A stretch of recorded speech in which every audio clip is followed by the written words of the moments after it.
मेरा पत्थर किसी खूंखार समुद्री जानवर को लग गया तो? ये लगून है। समुद्री जानवर बाहर समंदर के पानी तक ही सीमित हैं। अंदर इस सुरक्षित लगून में नहीं आ पाएंगे। मुझे क्या पता? कितने प्यारे हैं ये। क्या तुम हमारे साथ खेलना चाहते हो? समझा नहीं। ओफो, वो चाहता है कि तुम उसे भी छपकते पत्थरों की तरह पानी में छपकाओ। ओके प्यारे कछुए, तैयार हो?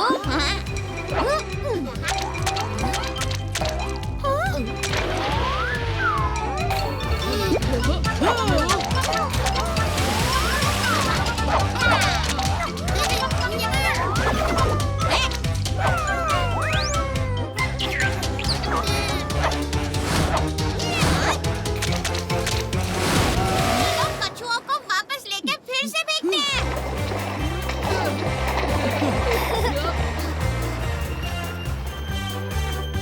फिर से छपाक के लिए तैयार? तुम्हारी मम्मी बुला रही है, पर वो इतनी परेशान क्यों लग रही है? बच के भीम, एक भयानक लहर आ रही है, लेकिन उसके ऊपर क्या? मैंने कहा था समुद्री राक्षस आएंगे। डरो नहीं जग्गू, ये एक किलर व्हेल है, इंसानों को चोट नहीं पहुंचाती। ये व्हेल तो कछुओं को खाना चाहती है। जल्दी से कछुओं को उनकी माँ के पास ले चलते हैं। हम इसी खेल के जरिए इनको बचा सकते हैं। कछुए हैं बॉल, बीच है गोल और वो खड़ूस व्हेल है गोलकीपर। ये गोलकीपर हमारा एक भी गोल नहीं रोक पाएगा।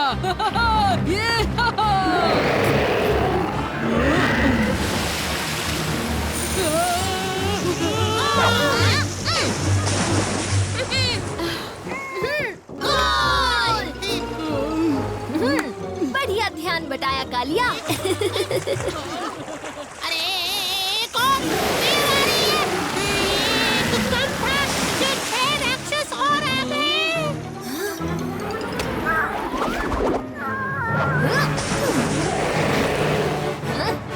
अब हम वाटर पोलो चैंपियंस की तरह खेलेंगे। ये लो।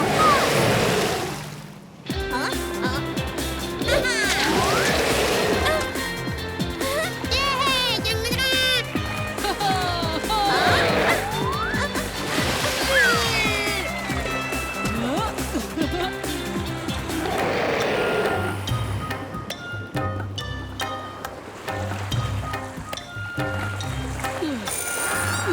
उल्लू बनाया।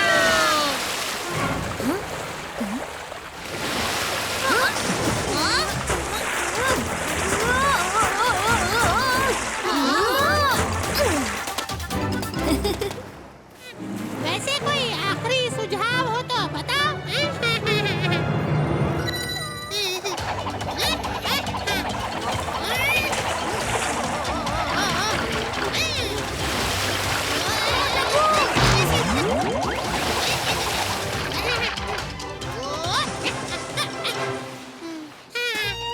अंदर घुस के गोल मारा है जग्गू।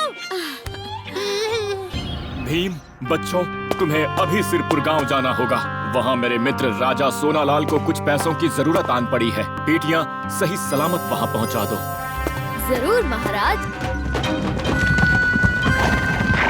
इतनी गर्मी है, इतनी गर्मी है।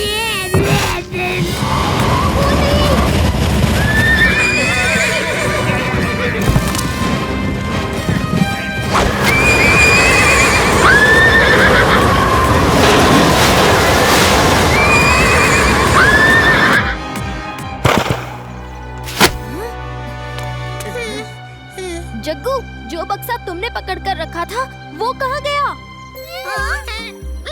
भीम, लगता है वो बक्सा रेत के तूफान के साथ उड़ गया। उड़ गया? ये कैसा तूफान था जो सोने के सिक्के लेकर उड़ गया? वो ताकतवर है जिसके हाथों से मैं बक्से चुरा नहीं पाया। मैं राजा इंद्रवर्मा ने आपको ये सोने के सिक्के पहुंचाने की जिम्मेदारी दी थी। सिरपुर के लोग सिर से लेकर पैर तक सोने के जेवरों से ढके होते थे, पर उस रेतीले तूफान ने महल का और सारे गांव वासियों का सारा सोना लूट लिया। इसका मतलब हमारा एक बक्सा खोया नहीं, उस रेतीले तूफान ने चुराया है। हाँ, और अब उसे इन सिक्कों के बारे में पता चल गया, वो इन्हें भी चुरा लेगा। घबराइए मत राजा जी, उस तूफान को मैं शांत करूंगा।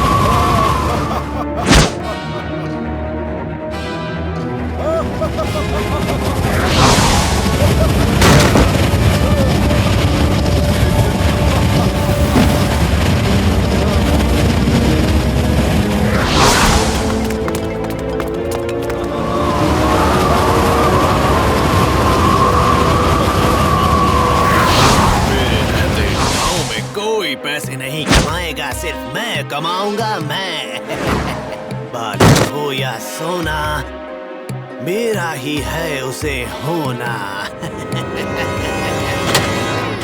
बालू हो या सोना, सब पड़ेगा तुम्हें खोना। चालाकी महंगी पड़ेगी। अब देखो मैं क्या करूं।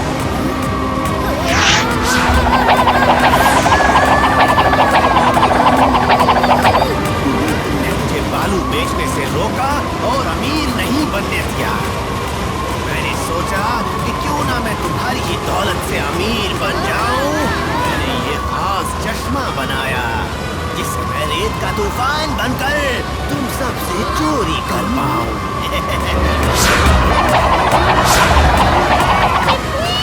हमें इस तूफान से बाहर निकालो। वो अपने चश्मे से तूफान बना रहा है। ये लो लड्डू और तोड़ दो उसका चश्मा।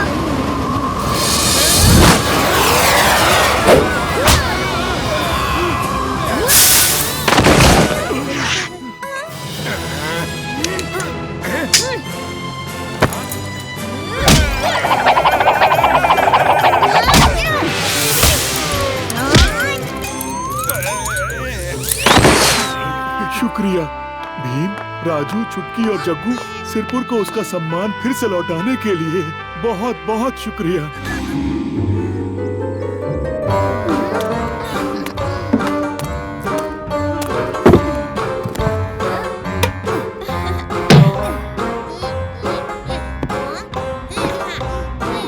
ये मटका ले लो। जी उस्ताद।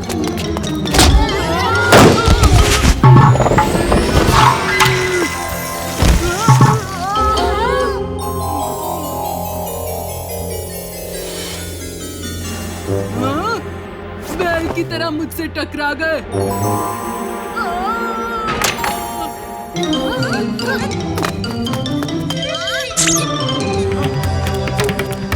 बच्चों दूर हटो, दूर हटो। कालिया पर सनसनी सन सुनहरी पोषण गिरा है। अब कालिया जिसे भी हाथ लगाएगा वो सोना सोना बन जाएगा। क्या? देखे जरा इस सन सुनहरी पोषण का कमाल। अरे वाह!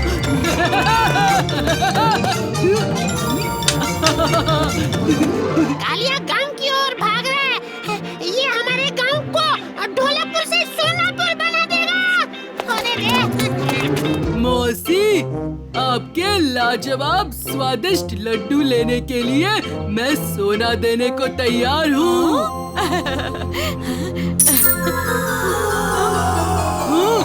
मौसी तो सोने का पुतला बन गई। अब क्या करूँ? पहले कुछ खा लूं, फिर मेरा दिमाग काम करेगा।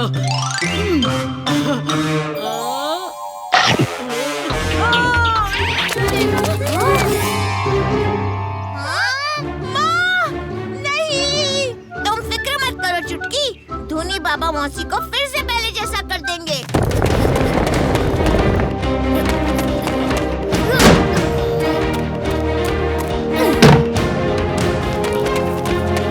हम मौसी को धोनी बाबा के पास ले जाएंगे, लेकिन पहले कालिया को पकड़ना होगा।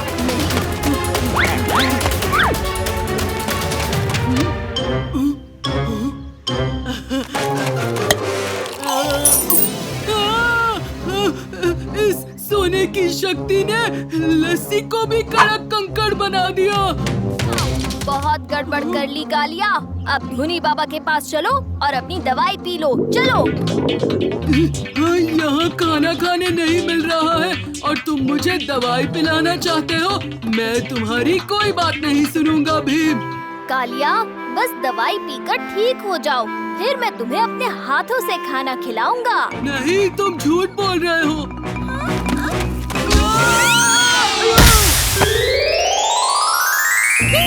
चुटकी!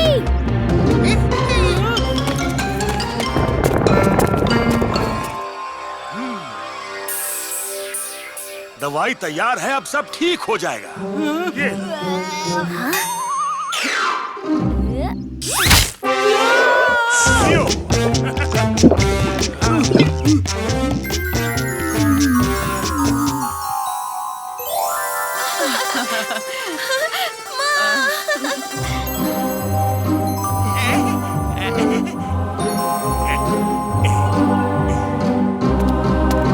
सनसनी सोन सुनहरी का असर खत्म हो गया। अगर डाकू मंगल सिंह ने वो सोने की मुर्गियाँ चुराई होंगी तो वो भी ठीक हो जाएंगी, पर डाकू मंगल सिंह कभी ठीक नहीं होगा।